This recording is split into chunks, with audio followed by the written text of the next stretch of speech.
I ordered a perfume organizer rack on Amazon, and we're gonna build it together. This is the most satisfying part. I couldn't take the plastic off with just one hand, but this is what they look like. Here's my cat. So now we're just gonna follow the instructions using the little tools.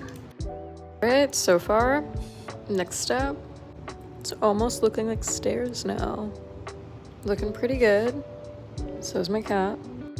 Okay, it's done, it's built. Got 1 cat, 2 cat. And now let's put my perfumes on the little display tray. This is its new home.